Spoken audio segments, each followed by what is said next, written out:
Brian, over to you. Okay, so for me it's easy because I am a project development company, so the shareholders pay my salary, so I do like that form. I've been an entrepreneur where I had to pay my own salary, and it makes each month scarier.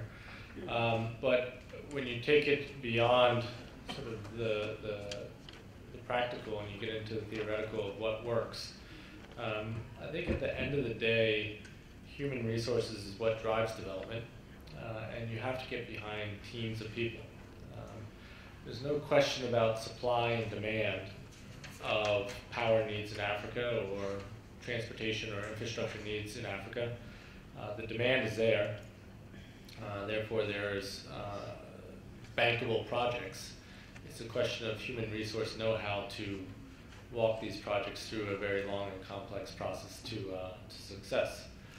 So I think at one extent, these development companies are needed. I think there's a scarcity of them in Africa. I think it's a good way for capital to be put to work. Having said that, the necessity in any given project requires partnerships. And at any given project company level, different partners can bring different advantages. And I think the idea of being the only capital in a project is a dangerous idea. And you need to seek out different partners at a project company level who bring different value add into the overall ownership structure. So we are a development platform company owned by Blackstone. We deploy their capital in projects. But at a project company level, we only work through partnerships. So there's no project that we own 100% of. And we choose those partnerships based on the objectives of a given project company or a region that we're focused on.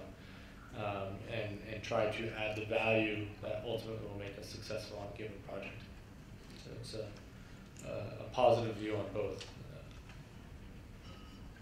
Okay, Brian, I know that you were talking earlier offline with regards to being interested in greenfield projects. And just speaking to what Alain just said, he was talking about bankable projects. Are you sitting on money and you're looking for bankable projects? What is the status of things that you're looking at right now in terms of investment? Yeah, no, I think yes, we're looking for bankable projects, but I think more so we take concept through the greenfield process and then through investment into operations, primarily because we find that the deals we get involved in, having control over the project agreements, can permit us to move faster through a process as opposed to stepping into a program that already has a lot of different interests involved. I think at the end of the day, if you think about project development in its simplest form, you are solving backwards for a problem. You need to provide a service to an off-taker, whether that's the transportation of fuel or the offtake of power or the like. And then you need to figure out how you're going to build this in a way that is palatable to all the stakeholders.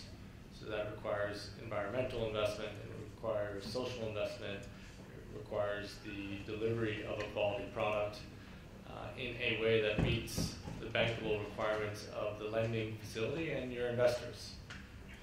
So for us to be able to go in greenfield, we understand what those components are, and we can put together our models so that it covers all of those different costs and then determine whether it's meeting our investment hurdles or not. So we are open to coming into others' projects, but we often find that we take projects from our own conception on an unsolicited basis to governments to see if there's a match. Let's talk about the projects that you're interested in right now. And from a private sector perspective, which projects would you want to see government support? And I think Alain was alluding to that. So as Black Rhino, we're involved primarily in power generation and pipelines. Pipelines being both gas aggregation as well as refined fuel products. I think, just trying to think about this conversation where we're going with it, because I think we agree on the participation side of it. Sort of flips into timing questions. And Taz, I think what you were saying was very interesting about doing that initial work up front. There's been a lot of projects that we've been involved in where we have a general understanding that the project will work. Okay? It then gets into a time of spend to accelerate the project. I know my critical path issues. I want to do my geotech if it's a hydro. I want to do, secure my rights away, etc. But without the government buying into the terms and conditions under which I want to invest in, it's very difficult for me to say to my shareholders, let's draw $10 million and do groundworks, ground condition testing before the government has agreed to those credit enhancements, those force majeures, different things we want. So, we're sort of diving into the previous session, but the way that the funds are being used and the way that I think the gentleman from DEG said these 80 different development funds are being used need to take a different set of risk at the development phase than the private capital does. And while we're seeing certain development money come forward, that's what the two groups are struggling with. Who gets allocated what risk? And that's a very difficult one to solve. If we were all sitting in Silicon Valley, you can have an idea, and there's venture capital, and the venture capital gets rewarded for the risk it takes on the idea. But development capital and infrastructure gets no different to promote than the later capital. Sometimes it does, but in the grand scheme of these big projects, there's not a lot of extra fat to give out to the sponsors just for their work. So you get into this question of how that development money gets applied. And Moshe from DBSA was up here earlier.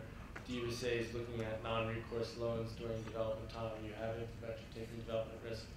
I think that cycle of maturity is going to start to play out, and governments need to push these groups to really get that money into the system, because that's the big struggle for us. So just to dive down, in Ethiopia we're working on a pipeline. We spent about $2 million to date on development. We are very close to getting the agreements that could trigger us to spend $25 million. But all the hard things that we've talked about today are sitting on the table right now. So it creates delays, basically. Getting into credit enhancements, all those different things are the delay right now. We know exactly what we need to do to get to financial close. We know the banks like the project. We know everything works. But you're sitting in this process. Could the development money continue the project?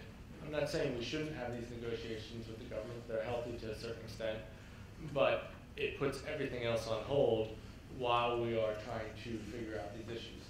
Is there a role for some of this development money to accelerate the project, keep the project running while these negotiations are being had?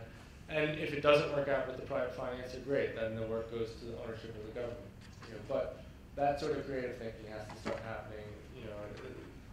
That's where the timeline that Sean, that any of us will sit in is trying to get through these issues to get into primary development. Solomon, I'm going to refer to your comments once again, and you said patient risk capital is what is needed, and I guess you have to really be patient in this industry, I guess.